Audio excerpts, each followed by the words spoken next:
Apparently, there are 8 billion idiots in need of rescuing and guidance. Well, I'm here. You spent a couple million years oppressing each other in horrible ways. I'm not only telling you to put an end to that, I'm also providing you with a comprehensive guideline to best eliminate suffering. Listen carefully and obey diligently. Your fate depends on it.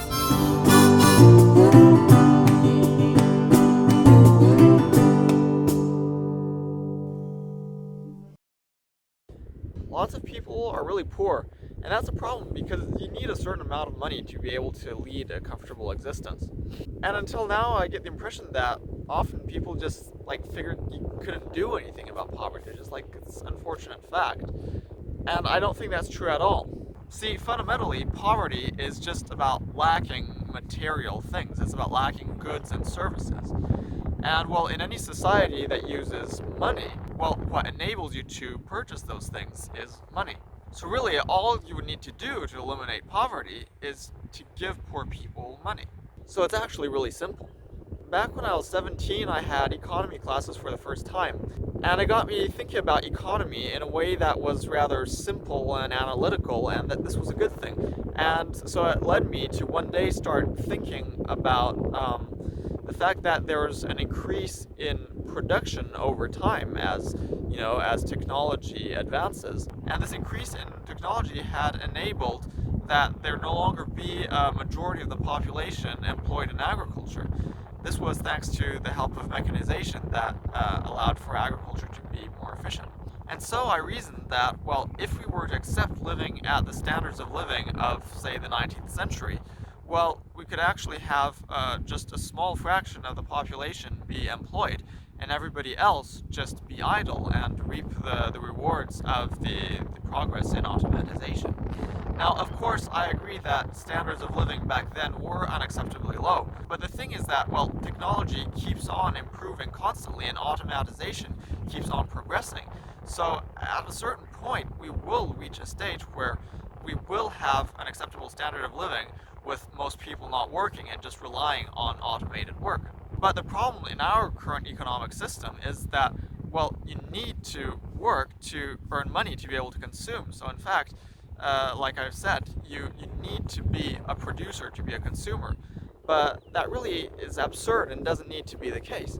I thought, why couldn't we just give everyone a certain amount of money, irrespectively of whatever they're doing, irrespectively of any employment status, and then just let the people who actually work earn more, and that way that provides an incentive to work, so because we need that, because we still need some people to keep on working. And so that's how I came up with universal basic income without having ever heard of the concept. Something that I'm actually pretty proud of, although of course it seems just like something so obvious that I feel that pretty much anyone should have come up with it, in fact. And I quickly realized that basic income had so many advantages to actually eliminate the majority of economic problems. So firstly, basic income, of course, is great because it just completely eliminates severe poverty, right? There's just nobody who would be earning less than the basic income.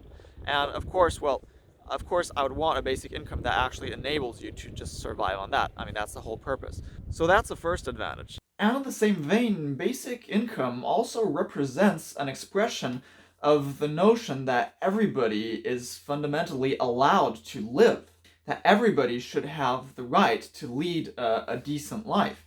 See, currently, if you don't have a job and you're not, married to someone who does, then people are like, well, technically, you don't have a job, you're not married to someone who does, so you shouldn't really be allowed to survive, right? You're just completely useless for society, so we should technically let you die, but that makes us kind of feel a bit bad, so we're gonna just do the very minimum to still let you survive, and it's certainly not gonna be very fun.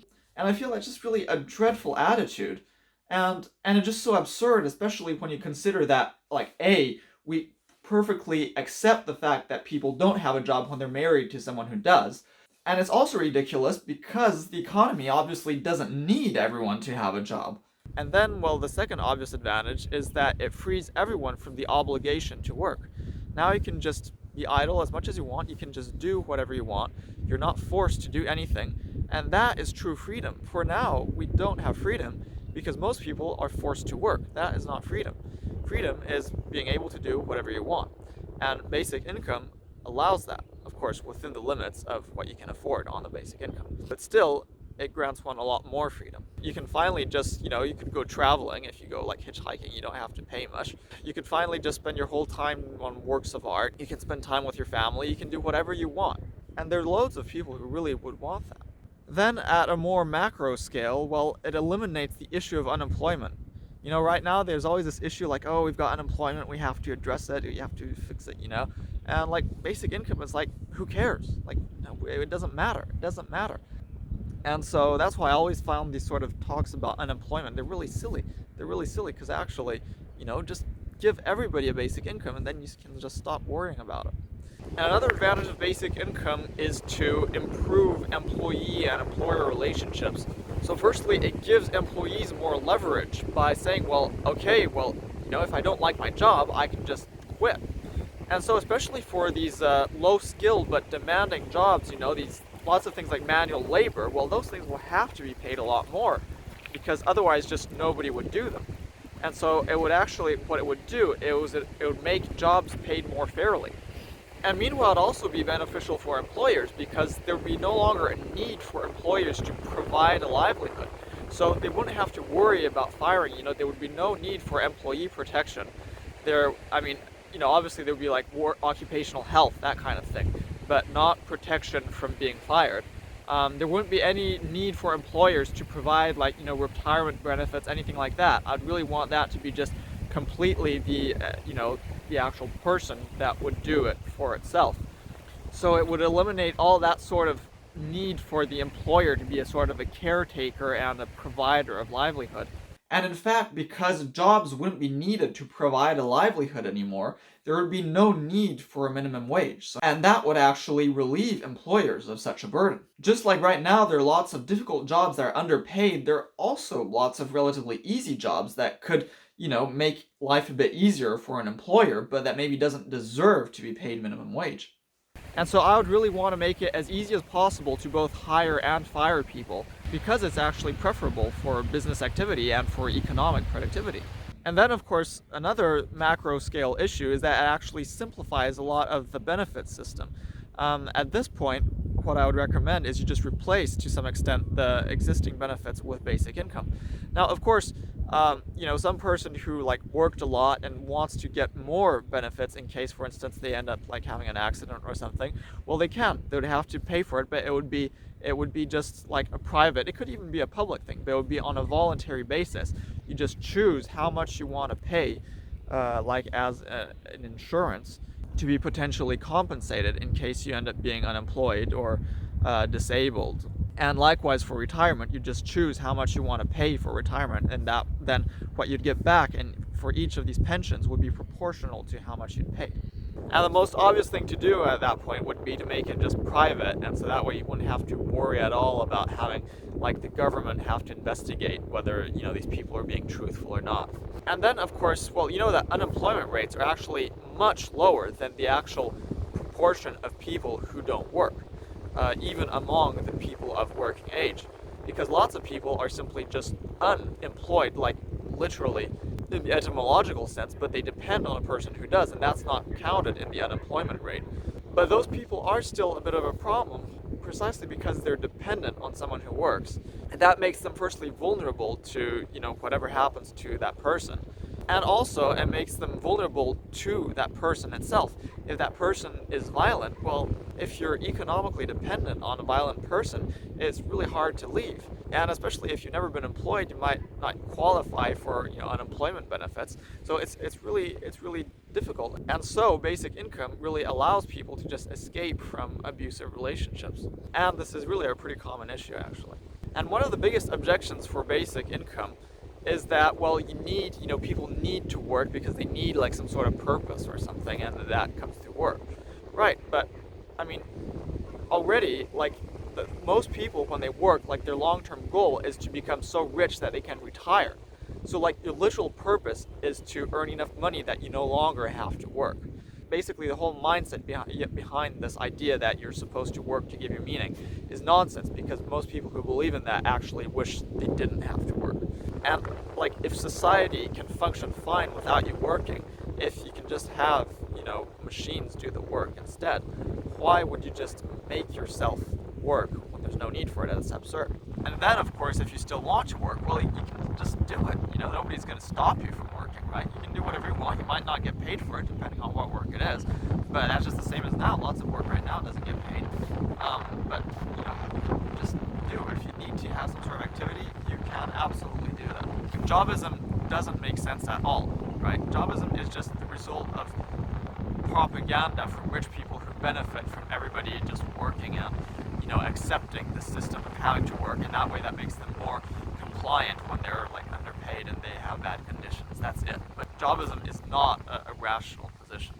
So now, how would we fund the basic income? Well, through taxes. I'm absolutely not one to advocate for just creating money, especially at that scale. It would just lead to massive inflation if you don't do it through taxation. And so then, well, the question is, how do we do the taxation? Well, I actually advocate for a flat income tax rate, because in as much as how much you earn is actually proportional to how much you deserve to earn, well, then it seems only fair that you should also then be taxed a proportional amount. Otherwise, people who earn more would be unfairly penalized by the system. And so this is, of course, a personal income tax rate that I'm talking about. Unfortunately, our economy does not actually compensate people fairly for their effort. So instead, well, I would keep a flat tax rate just to simplify things. But at the same time, I would also introduce a maximum income. You have a basic income and a maximum income, because that stems from a recognition that you simply can't work all that hard. Even if you work really hard and really well, you can still only work so much more than the average person. And so that means that you should also only earn so much more. So you'd be left with this whole tax system that would incorporate, firstly, a base, the basic income. Then everything you earn on top of that would be taxed at a flat rate. And then finally, you would have a ceiling. And so now, well, maximum income, some people say, well, it's not fair because, some people want to work harder and they want to, be able to earn more. And, well, no, that's not how it works, because there's only so much harder you can work.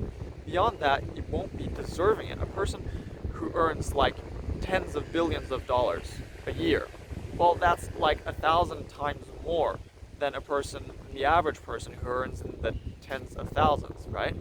If he earns in the tens of millions, that's 1,000 times more than in the tens of thousands. But a person who earns in the tens of millions, well, that person doesn't actually deserve to earn 1,000 times more, right? Because that person doesn't actually work 1,000 times harder or better. Now, so okay, that person might have 1,000 times more impact, right? And so lots of these salaries are kind of based on the idea that, okay, that person has a lot of impact.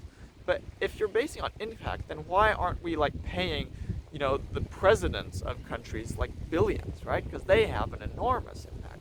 And yet we don't, because they're mostly paid rather on their individual contribution, irrespectively of their impact.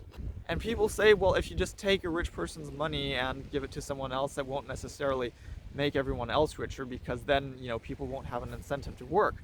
But that's not true either. I mean, it's not like everybody starts a business because they think, okay, I'm going to become a billionaire, and if it's not possible to become a billionaire, then I just won't start a business. Some people, sure, it will be like that, but there are plenty of people, a large majority, I think it's 98% of businesses are small businesses, and I think it's pretty obvious to most businesses that they're not going to become big businesses, and yet they still do it, right? They still do it. And inevitably, some of those businesses are just going to grow, right? Because they're going to be the most successful, and some businesses will end up becoming big ones, right? Even if they're less businesses, then they'll just make it easier for the businesses that remain to become big businesses. So obviously you need some income disparity to motivate people to work, firstly. So there needs to be disparity between people who work and people who don't. And then you need additional disparity to reward people who work better than most. So you need quite a bit of disparity, yes, to properly reward people for working, and then to reward people for working well. But you don't need just unlimited disparity. You don't need to let people earn millions a year. And so by capping the maximum income, well, we can be sure that all the benefits of the economic growth are going to go to people who actually need it. See, that's another thing, is that beyond a certain threshold, you get diminishing returns. In any case, yes, not even beyond a certain threshold, but just generally there's diminishing returns. It seems to be that the benefits accrue logarithmically. So that, for instance, you'll have the same amount of subjective well-being from a doubling of income, no matter where your income is. But of course, the higher your income is, the more money you need to achieve a doubling of income. So for instance, if you go from say 15,000 a year to 30,000, you will experience the same increase in happiness than going from 150,000 to 300,000.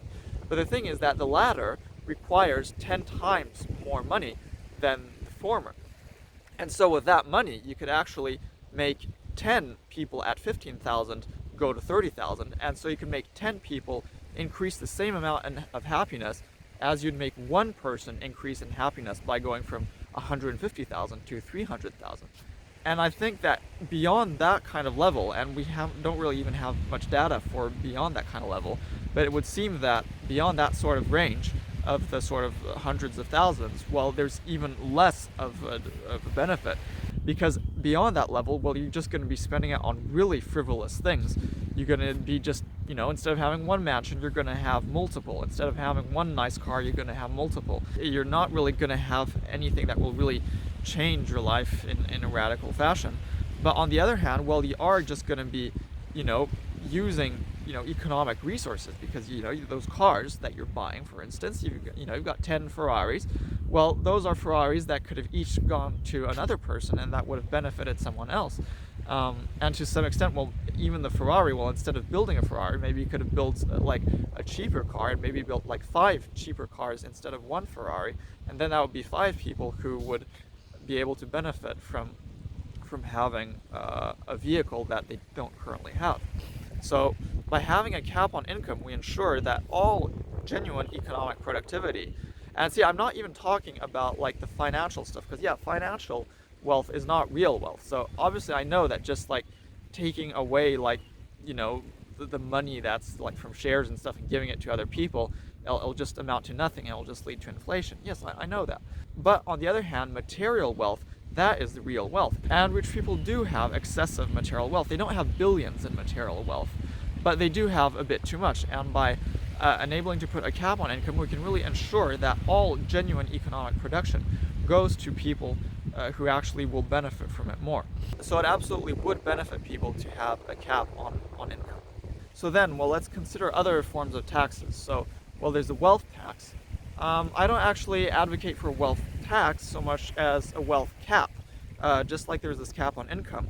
So I would actually have, up until that cap, there would be a 0% wealth tax, because the wealth, well, it'd be typically accumulated through income, which would have already been taxed, so having a wealth tax would be double taxation. So instead, I advocate for just a cap on wealth, and the cap would be basically about the level of that would correspond to the amount that you could possibly earn in a lifetime, being at already the cap in income.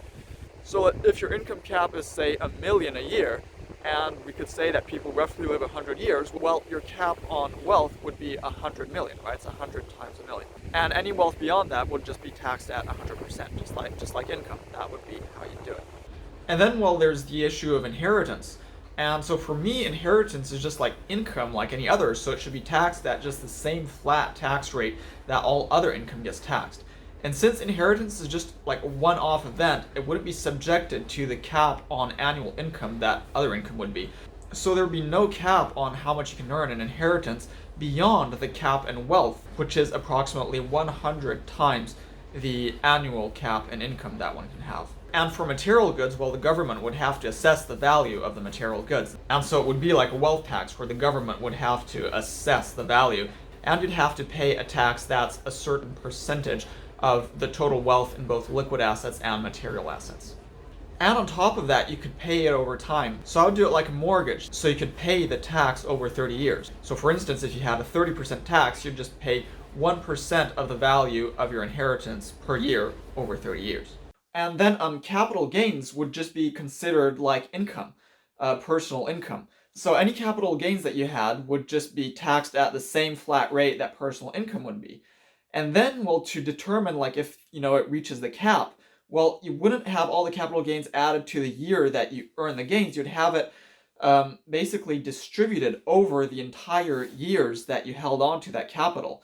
So say you've got like some shares that you got 20 years ago, and that then increased a lot in value, and then so you're going to tax the profit that you made from those shares, from selling those shares. So you tax the amount that you sold them at minus the amount that you bought them at. So let's say you made a profit of $1 million. Well, we're not going to just add 1 million to your income of the year when you sell those shares. Rather, you're going to divide it by the 20 years. So it's going to be 1 million divided by 20. So it's actually going to be 50,000, which is going to be added to your income of each year that you held on to the shares. And if by any chance in any of those years adding that 50,000 makes you reach the income cap, any amount of money that is earned above the income cap is going to be just completely taken off and taxed at 100%. And any money below that, as I said, is just going to be taxed at the standard flat rate for personal income. That's really the most fair way to tax capital gains. And so sales tax, well, that's the equivalent of a flat tax, right? Because it's just the same rate that's applied to everything typically. So, like, I advocated for a flat tax rate for personal income. If absolutely everything that people could buy was affected by the sales tax, well, then it would be equivalent. So it would be either or. You know, you could just have a flat personal income tax or a sales tax. But the problem is that some things aren't. And typically, well, the things that do have the sales tax are things that tend to be purchased in disproportionate amounts by poor people. And as such, sales tax tends to affect poor people more than rich people. And anyway, well, my whole tax thing is precisely to create more fairness between individuals. So it really makes the most sense to directly intervene where it matters, to deal with personal income.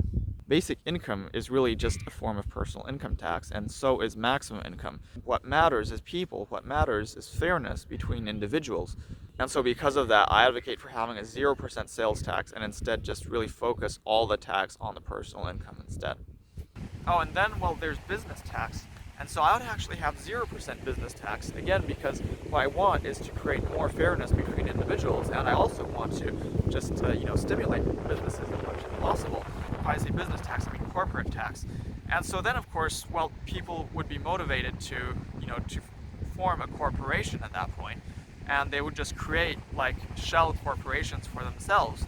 And so obviously that would lead to a certain amount of fraud, and a certain amount of fraud would be inevitable, sure.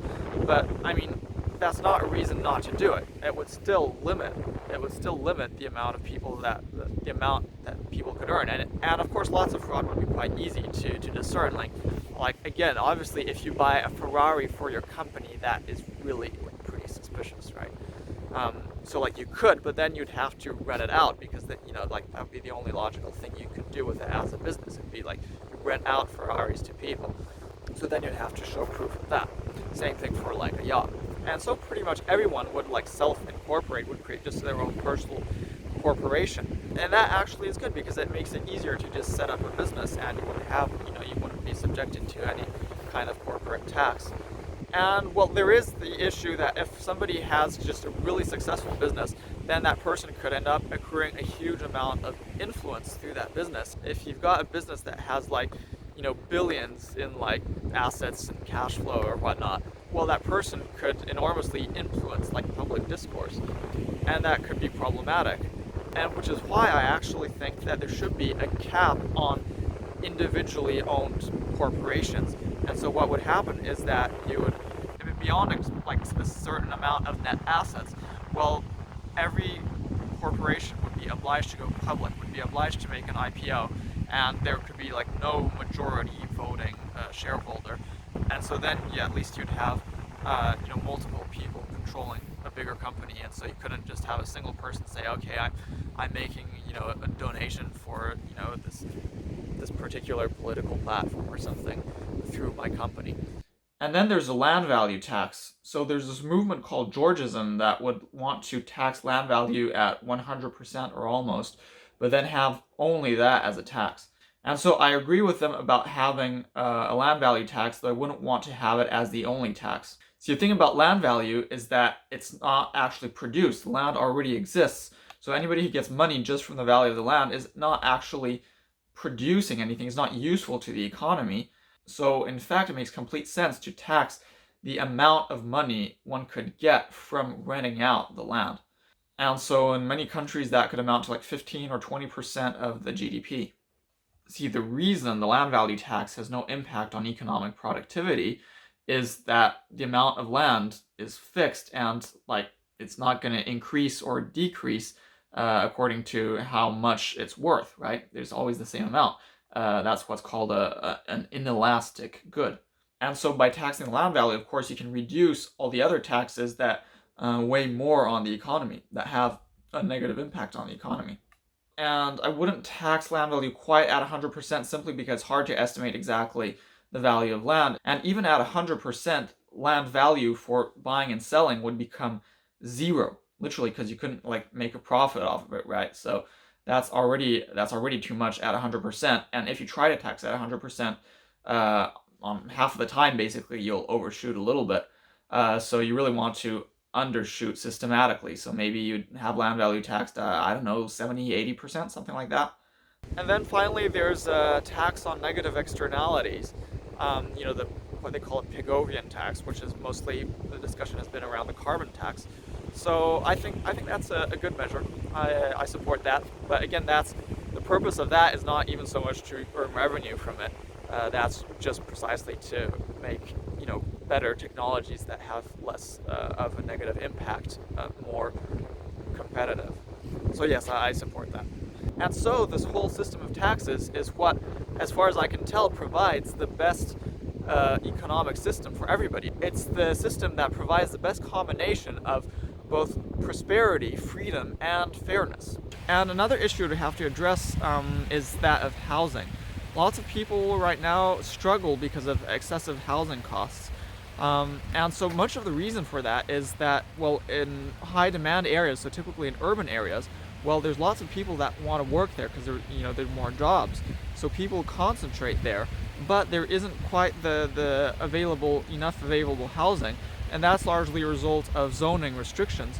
So the most logical thing that would have to be done is to just ensure that there is enough housing to accommodate the demand. So it could be through elimination of zoning. It could be targeted. For instance, you don't have to cover all unbuilt areas with housing, but you could, for instance, replace current housing with taller housing, with more stories. And yes, of course, you could just allow for more construction where there currently is none. You really would need some sort of combination of that, and you could also very much have government-built social housing with the pricing that is just set by the government. So definitely that is something that needs to be taken care of as well. And then in terms of governance, well, I absolutely advocate for a direct democracy. So that would be where you have people actually voting on issues rather than just on people that are representatives. So you'd actually just be able to directly vote on issues, either through an initiative where it's the people that decide to do something, or a referendum where people decide to change something that the government decided to do. And so in both instances, what you'd need is that you'd have some sort of political group that would have to collect signatures. And if they manage to collect a sufficient amount of signatures, then the government has to put that question onto a vote and say, do you want to vote on, do you accept such and such an initiative or not? And so that needs to really be done everywhere. So, well, if you believe in freedom, if you believe in fairness and prosperity, logically, you have to believe it for everyone, right? Otherwise, you just believe in selfishness. I mean, even if you just believe in it for your own country, well, it's still tribal selfishness. So it's you just believe in freedom, fairness, and prosperity for some people. That's kind of weird, right? That's absurd. Like I said, it's just tribal selfishness. So you can't actually just want your own country to have it. So you'd want to have every country to have this basic income. But if you want fairness for everyone, well, every country should have the same basic income, right? And likewise, they should have the same maximal income, and they should just all be subjected to the very same tax scale. And likewise, they should be subjected to the same laws, and they should have the same, they should have also direct democracy. And they should all have it. And they should all, in fact, there's some issues that are global, so we should have to be able to vote globally on certain issues. And as a result, it's quite obvious that we absolutely need to just have one single society, which includes having, well, a single currency, a single tax policy, and a single government. So, there are huge amounts of conspiracy theories about how there's some evil elite people who want to do that, and somehow that's going to be bad for people. But No, quite the contrary.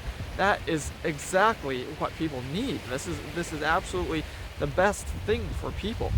What you have to understand is that nowadays it's nationalism that's being used as an excuse for the elites they divert attention away from themselves by making people focus on other countries as the enemy instead of the people who manage to benefit from the status quo, who are not the other countries. And that people like lots of people often like reference 1984 as being an illustration of the problem of socialism. But no, it's not socialism. Rather, it's authoritarianism that depends on nationalism for legitimacy. In the 1984 world, there are three nations which are constantly at war against other nations, and it's precisely this warring that enables the governments of each of these nations to impose a state of emergency and say, well, we need to do this because we need to fight the other nations, or states, or whatever you want to call them.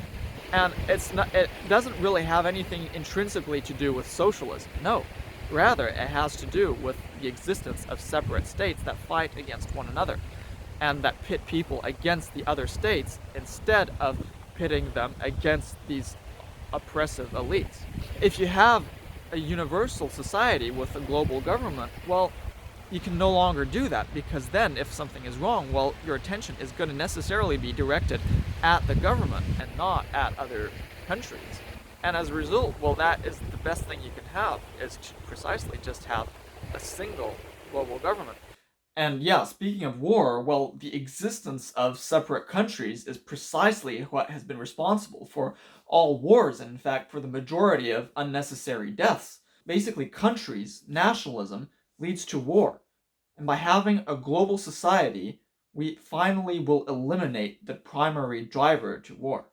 Now, of course, there is a risk that if there's like a majority population within that global society, well, then you can have a situation of the tyranny of the majority, where there's if you have a majority, say, ethnicity or religion, well, they say, well, we should maybe just like kill all the others. And if you have a system that just depends on majority rule, then that is genuinely a risk. So what you need, again, is to have a few fundamental rules that cannot be violated. And, well, that would include the fact that you're not allowed to just oppress other people for existing. You'd have to enshrine basic rights for everyone. You'd have to enshrine freedom, and you'd have to enshrine fairness, economically and legally. And that is the purpose of a constitution, in fact. And so this is what I want. And I'm calling it the Universal Society. This is my actual idea. This is the name I've come up with. And it would be just like a single global state. And again, this is actually a good thing. Freedom, like this idea of having separate countries and self-determination and stuff is silly. I believe in utter universality of ethics. I believe in complete fairness between everyone, and that implies having everyone within the same structure. So what I think is that freedom of separate states is actually oppression of the individual. You can only have proper freedom and fairness if we have a single state. And so now that I've explained that I want a global system, well, we can have a look at the actual figures to see how much, for instance, the basic income would amount to, and also how much the maximum income would amount to. So firstly, the thing to look at is the global GDP per capita. So the GDP reflects the actual amount of economic production. And this is actual real things, so it's goods and services, and it doesn't take into account financial stuff. So the GDP is really a good measure of actual economic production. And then we're going to look at the figures in purchasing power parity, because in some places, well, you can buy more or buy less with the same amount of money because prices are higher or lower. And so, well, the global GDP per capita is approximately 18,000 US dollars. But then the thing to take into account is that about a quarter of those people are kids. And, well, I like to count kids as half people because I would also be giving them a basic income that would be half what I would give to adults.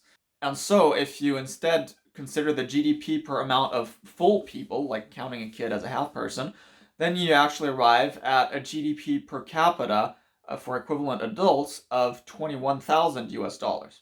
So that's how much actual, annual wealth gets produced every year on Earth. And it's important to realize that we all like eventually pay for what the economy produces, and we pay for it once. So basically, the GDP per capita is equivalent to the total income that people can have, including the taxed income.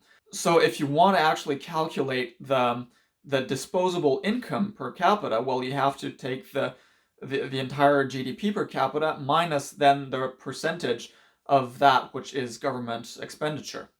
So if your government spends 40% and you've got a 20,000 GDP per capita, well, your disposable income per capita is going to be $12,000 per year. And so from what I can figure out, there's about 20% of GDP per capita that really should be going for government expenditures. That would include especially things like security, so the police force. It would include investments in things like roads and like energy grids and stuff. It would include education for children, and it would include healthcare, actually. I advocate for a system where healthcare, the basic healthcare, is taken care of by the government. Just like for basic income, the reason I want this is because I think everyone should have the right, if at all possible, to lead a decent life, which includes being in good health, which includes having access to decent healthcare. And I think just having the government take care of this is the best way to ensure that, because it allows for just having one set of prices for everyone, and it allows for having as low costs at point of purchase as needed. And so absolutely everyone would be able to have access to decent healthcare.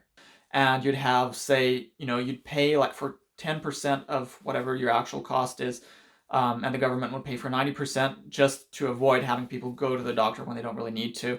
And then they would stop paying once they reached 10% of their income. So after that, they would pay 0% and the government would pay 100%.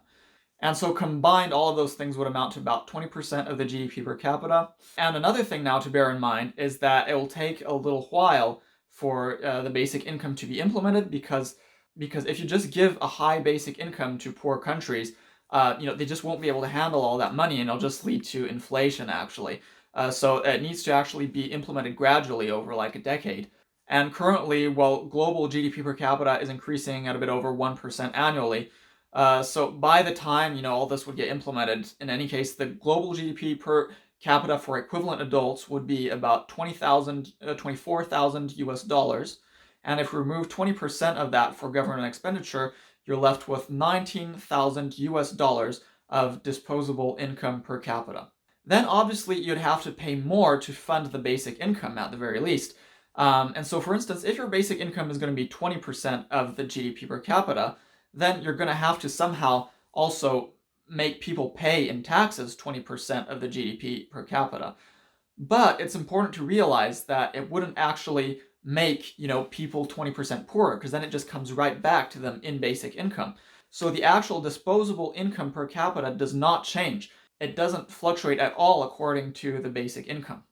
So we've seen that 19,000 US dollars is the disposable income per capita that we'd have by the time we could implement my plan. And that would be what we'd get if everybody received the same income equally. But the problem is that then we couldn't reward workers more. Workers and non-workers would all be earning that exact amount. And that's not okay. We need to have workers earning considerably more. We need to have income disparity. And this means that we need to make the basic income considerably lower than that. And so how are we going to figure out our basic income? Well, we know that currently approximately only 1/3 of the population actually works. If you consider a half-time worker as a half worker, that is approximately what it will amount to. I mean, think about it. There are lots of kids who aren't working, then there are lots of young adults who are still studying. Then you've got all the retirees, and then you've got all the the stay-at-home parents and stuff. So in the end, you only have about 1/3 of the population who's working. And that's sort of how I expect it to remain. And this is important to bear in mind because it allows us to figure out how much the average worker would be earning. So to figure out the basic income, I think the best way is to see how much of a gap you can have between the average, the median or the mean worker and the person on basic income. So you'd want the worker to have considerably more than the basic income, right? Because that would motivate people to work, and we still need some people to work for the economy to function. And one thing to bear in mind is that typically most people, live in multiple person households. And the bigger your household, the less incentive there is for you as an individual to go and work if you're then going to be sharing it with your household, right? Because then all the gains you have get diluted across all the members of your household. And this is especially the case when the members of your household are all individually earning a basic income. So let's look at typical household sizes. In developed countries where populations are relatively stable, the mean household size is usually a bit over 2. So your mean household would be a bit over 2 people, especially if you count children as half people. It's just a bit over 2. And in any case, I want to make all countries reach that stage. So for our calculations, we should keep in mind that typical households are a bit over 2. And since we know that there are lots of one-person households, right, of single people, that also means that there are lots of 3-person households for there to be an average of 2. And of course, if you count children as half people, well, that means a family of 2 adults and 2 children is actually a 3-person household. So what I'm saying here is that even in a household of 3 equivalent adults, you want to give that household an incentive for just a single person to work. So what I'm thinking is that there should be close to a doubling of the total household income if a single person decides to work and ends up getting a sort of median income as a worker. And so the way to calculate that is, well, we'll consider the basic income, we'll make it X, we'll call it X, okay? So we know that a 3-person household just on basic income is earning X plus X plus X. It's 3 times X, 3X. And so what we want is that if one person in the household works, then the household earns double that, so it would earn 6X. And so we've got 2 people on basic income, so that's 2X, and then to amount to 6X, well, you need 4X, so the person who's working needs to get 4X, so 1X on basic income and 3X just from the work. So what that means is that the median income has to be 4 times the basic income.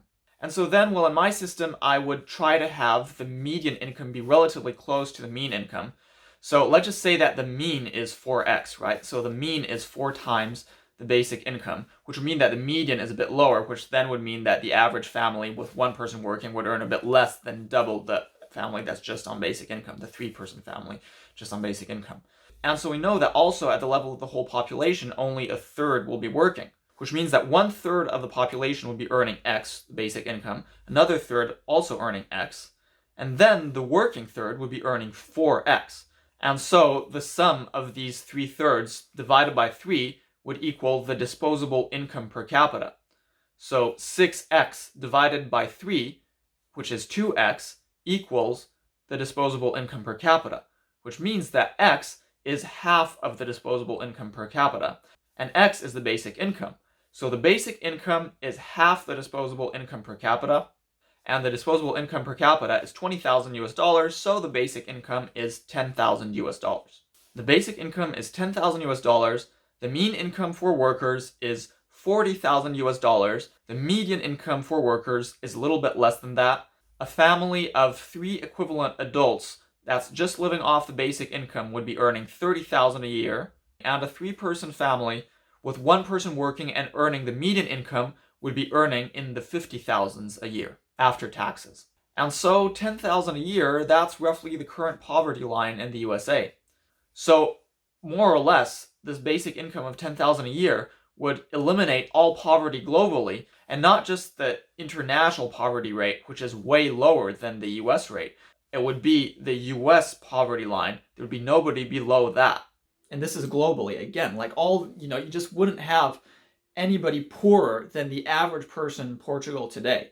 And I've said I want a maximum income, and so the maximum income that I favor is $100,000 annually after taxes, and having addressed the issues of high housing costs. So that's a lot, and that's sort of why I think that's a good number, is because it allows you to really lead a satisfactory life, allows you to have a really nice house, allows you to have like a secondary home, allows you to have a Ferrari if you want, it allows you to have nice things. It allows you to lead a life of abundance. You can go to the restaurant all the time, you can engage in expensive sporting activities, you can go traveling all the time.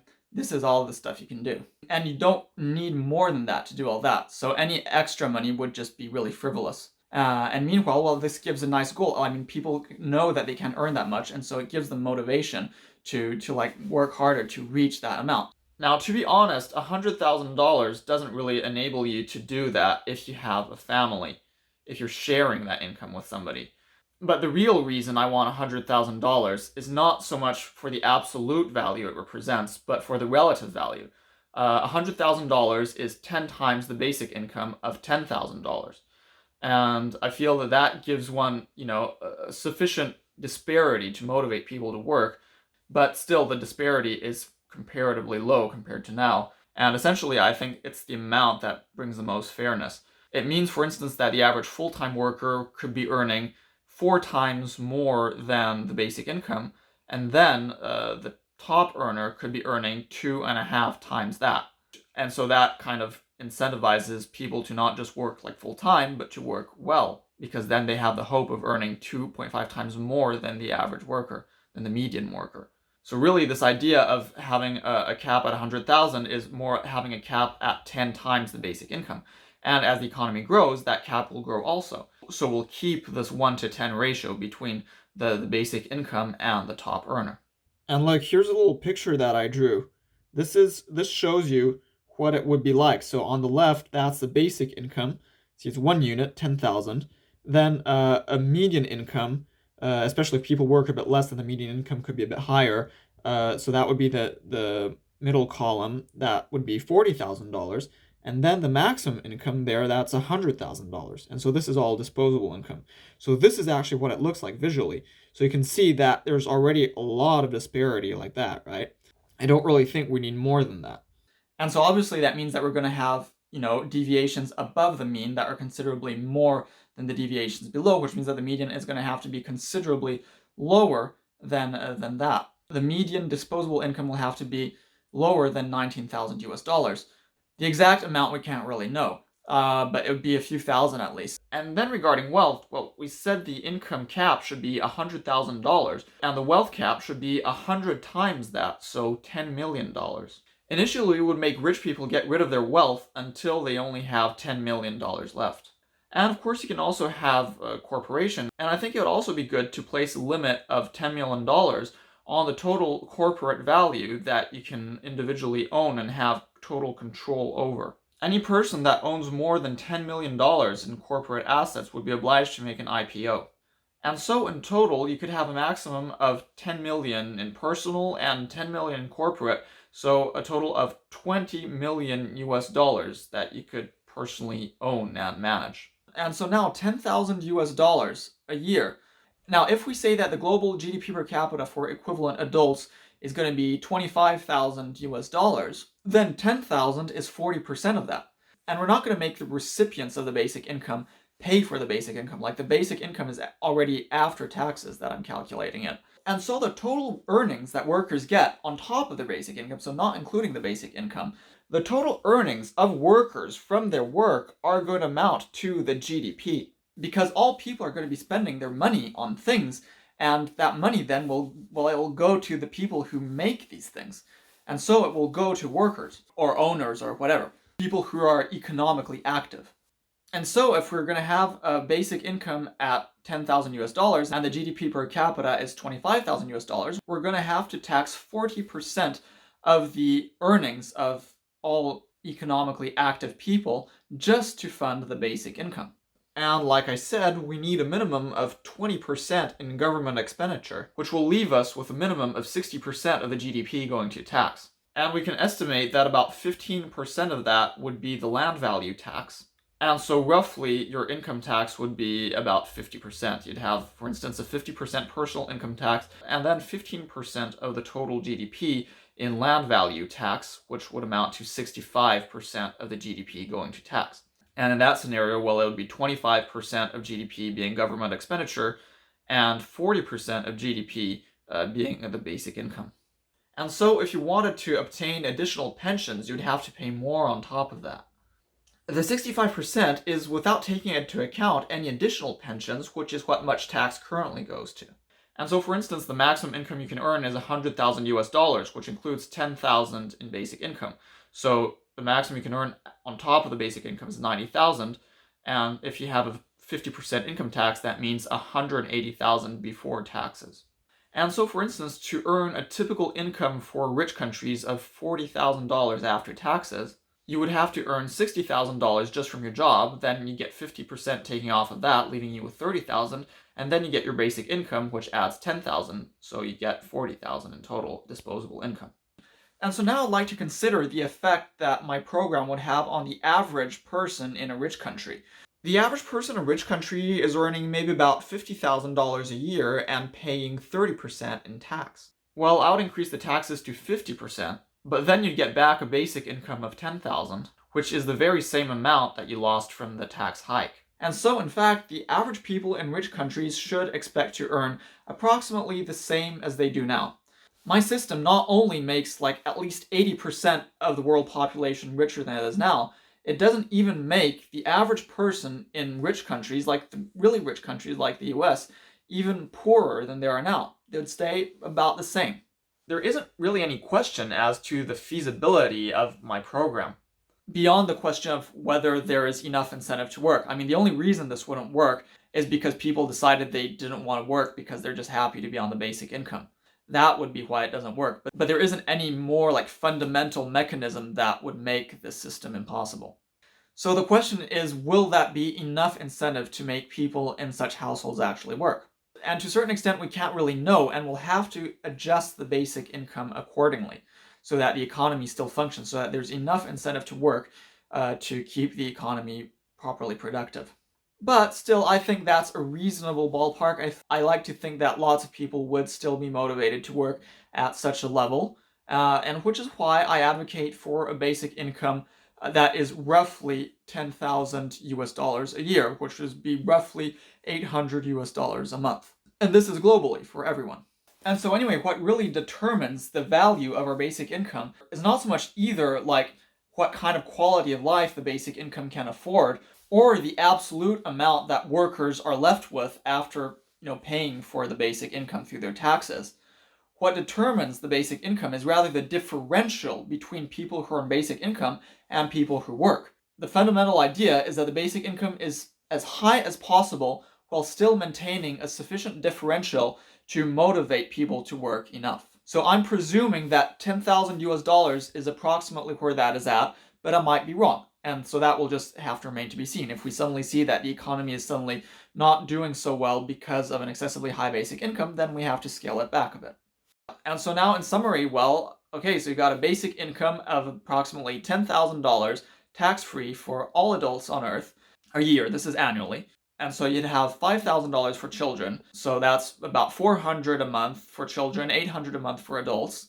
Then the median worker would be earning approximately $30,000 in disposable income, so after-tax income. And then the top earners would be getting $100,000 after taxes. And to give an idea of how beneficial my program would be for most people on Earth, well, my basic income looks like it would be about 3 or 4 times higher than the current median income of all people. And the median income for workers would be about 3 or 4 times higher than the current median income for workers. So basically, the median person on Earth would see a tripling or quadrupling of its income. The 50% of the population below the median would see an even greater increase in their income. And so obviously, lots of people who are above the median would still have a large increase in income as well. I estimate that roughly 90% of Earth's population would see an increase in their income with my system. And that's just through increasing fairness of income distribution. That is what we can do. Literally, that is what we can do. It's enormous. Yeah, I think people don't realize how incredibly poor people are nowadays, People are just like incredibly poor. The poorest countries in Africa have like median incomes below 300 a year. So this would be like 30 times that. Like 30 times just the median income of the poorest countries on Earth. And that's just on basic income. So this is absolutely huge. And so, some people criticize like socialism because, it focuses about distributing income fairly to everyone, but even if it actually makes everyone poor. But my thing is not like that at all. My thing precisely doesn't have the pitfalls of socialism. Socialism, doesn't work well because, as I've said in previous videos, everybody gets paid the same. Everybody is guaranteed an employment, so there's no incentive to work well. So that is the first error. And then, of course, there's the issue of a planned economy just being inefficient because it's not particularly responsive to the actual needs of the consumer. But I'm not doing that at all. I'm not advocating for socialism. This is not socialism at all, okay? This is entirely just that our modern, it's partly socialist, just like all modern functional economies are, where the government does take care of certain economic sectors because it actually is better for certain things. But there's still a robust free market in many, many sectors. And that's how I want to keep it. And in fact, quite interestingly, this is very much a neoliberal policy, right? I mean, neoliberalism is that. You just create a very much a more efficient system that is very much based on, things like free trade and free markets where that is beneficial. And that's exactly what I'm doing. With the basic income, it actually enables, employment market to be more fluid. By eliminating all barriers between countries, it also enables for greater economic efficiency. And so literally this is actually full globalism. Lots of these, supposed neoliberal policies, well, they aren't actually even neoliberal, because at the same time, they say we need free trade and stuff, but suddenly when people say, oh, we also need a global tax system, then they say, oh no, we need to have national sovereignty and people should be allowed, countries should be allowed to set their own tax rates. And of course, why are we hearing that? Because the media is controlled by elite people who actually benefit from nationalism when it comes to taxation, because nationalism when it comes to taxation leads to rich people being able to just flee to whatever country offers the lowest tax rates. These sort of rich people that conservatives are being brainwashed into thinking are globalists. Well, they're not actually globalists. They're just globalist in as much as it benefits them. And in some ways it benefits them, and in some ways it doesn't. And what I want you to understand is that true globalism actually benefits everyone. Well, at least it benefits the average person more, and it doesn't benefit the economic elite quite as much. So you see, my thing is actually true neoliberalism. My neoliberalism is actually more neoliberal than, any of these supposed neoliberals. And so, as a result, while my system is not at all opposed to, absolute prosperity, it actually is a system that best ensures the maximization of total prosperity, and that then also enables the best distribution of overall wealth. And I'm not at all anti-wealth. Quite the contrary, in the long term, my goal is to have everybody be wealthy. What I want is to just have everybody be wealthy without having to work. There's this book Fully Automated Luxury Communism. That's sort of what it's about. It's not communism, my thing.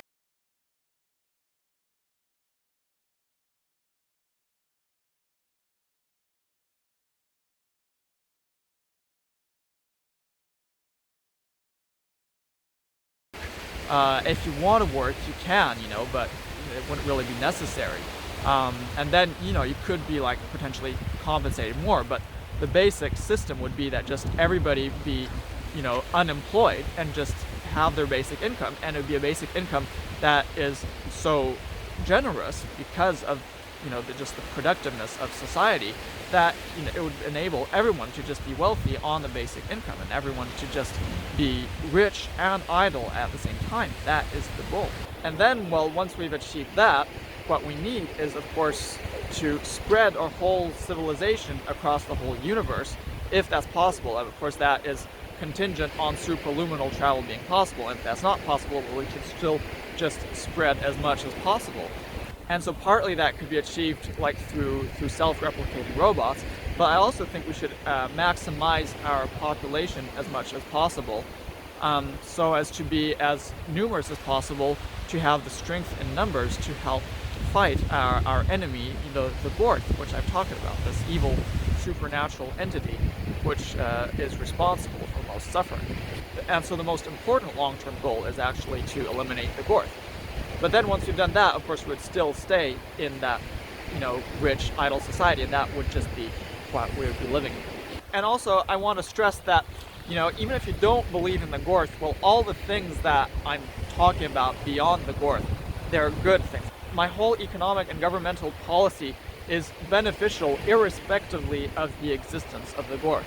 So, it really doesn't matter if you don't believe in the Gorth, you should still support all these things. I mean, I came up with most of these policies already before I'd ever come up with the idea of the Gorth, before I was ever aware of this thing. And I've come up with these because they're genuinely beneficial policies in all instances. So just don't be put off by this idea of the Gorth. If you think this idea of the Gorth is kooky, well, just ignore it. Because in any case, in practice, it's not going to really change much. I'm not advocating to do something significantly different based on the existence of the North. And so I've said that a country that just adopts the policies that I recommended on its own would be placed at a disadvantage because of the phenomenon of capital flight, and to some extent also from disincentive to work. Now, I don't think disincentive to work would be enough that really pose that much of a problem. I think I'm more worried about capital flight. But still, because I have 0% business tax, 0% corporate tax, well, I don't really think that's a problem, because corporations could still just come into the country that would have adopted my policies. And so, okay, actual rich people would flee, but you'd still have actual economic productivity. And I think because there'd be corporations, and I think that that is actually more important. So I think it's actually very possible for any country to just unilaterally adopt my policy, and especially if you just restrict the basic income to the people who are originally there, and you don't give it to any new immigrants. And so I absolutely advocate that this already be done at a regional scale, at a national scale. So we need just to change people's minds so that they actually advocate for this. And then once they do this, well, then you'd have to actually pressure your governments into actually implementing all these policies. So in practice, what you'd want is you ask your government, okay, you implement this whole tax policy that I've outlined, you also implement direct democracy, and you have the government sign some sort of agreement, or even, or through direct democracy, that you have the people vote for an agreement, and so you agree to join a sort of proto-universal society that already encompasses all other countries which have agreed to this. And so all of these countries that have signed to this would then be sharing a single currency and a single basic income, and of course a single overarching government. And so what I'm aiming for is just to have this global movement where people are pushing for this. And perhaps one of the biggest, I think probably even the biggest objection that people have is precisely the freedom of movement. They're worried about excessive immigration. But as we've seen, well, my thing would actually equalize wealth between different countries significantly, so that basically there would be a lot less incentive for people to migrate for economic reasons. And as a result, we could actually just open all borders and without having an enormous amount of migration. So that would be, in fact, the goal. First, you would highly equalize economic disparities between countries, and then you open the borders. But in fact, it would be pretty quick, because with this basic income, you could just enormously increase the standards of living, and the basic income would be the same everywhere. So a person who just wanted to, live off the basic income, well, there would be no incentive to migrate, right? And in any case, those are the kind of people that make migration a problem, is when people migrate and then they just come to the country to live off the benefits. Well, and in this case, it wouldn't change anything, because there wouldn't be any more benefits in richer countries than in poorer ones. So this whole fear about having hordes of people from poor countries coming into richer countries would no longer be a problem. So yes, we would absolutely open all borders, not only to trade but to circulation of individuals. But because precisely you wouldn't have this problem of excessive migration, which I agree would be somewhat problematic if you just had all poor people from poor countries pouring into rich countries, that would be a problem, and I wouldn't support that. But that is not what I intend to happen. But to reach that stage of having the global movement for this, well, first we just have to get this idea known. So for now, what I want you to do is, like anybody who's seeing this video or who sees other videos of mine and who agrees with this, well, I want you to just spread the word. I want to get this thing known.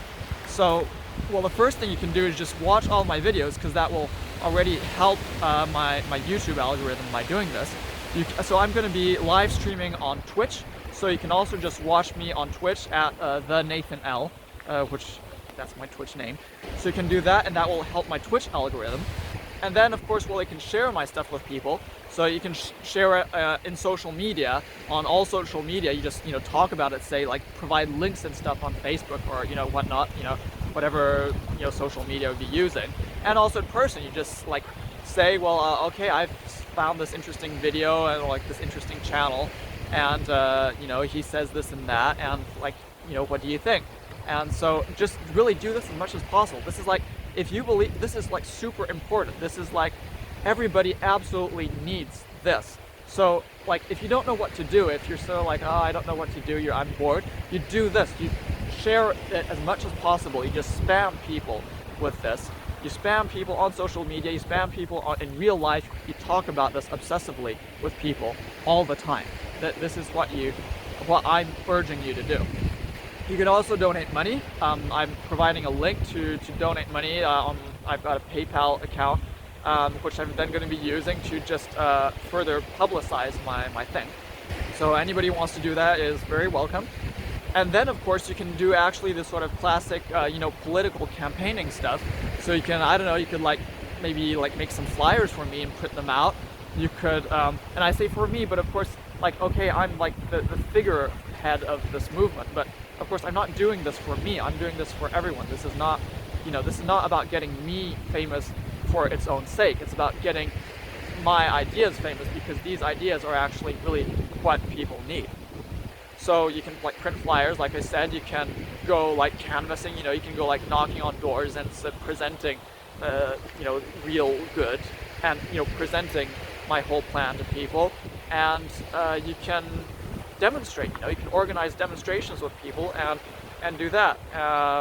And maybe if you already have a certain amount of visibility through your own social media thing, well then in particular you should use that as a platform to further promote these ideas.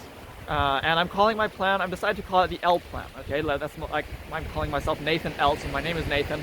My middle name is Elliot, so I'm just turning that into L as a last name. So I'm calling it the L plan. If you had the Marshall Plan, well, this is the L plan. And the fundamental purpose of the L is to establish the universal society. And it's not any old universal society, right? It's the universal society which incorporates the elements that I talked about. So there, that is your mission, and I've pretty much covered everything I had to say at this point. Alright, that's that. Time to get to work. Remember, what I'm presenting here is no less than the path to salvation. So if we succeed, your efforts will be repaid a trillionfold. Let's make the universe great again.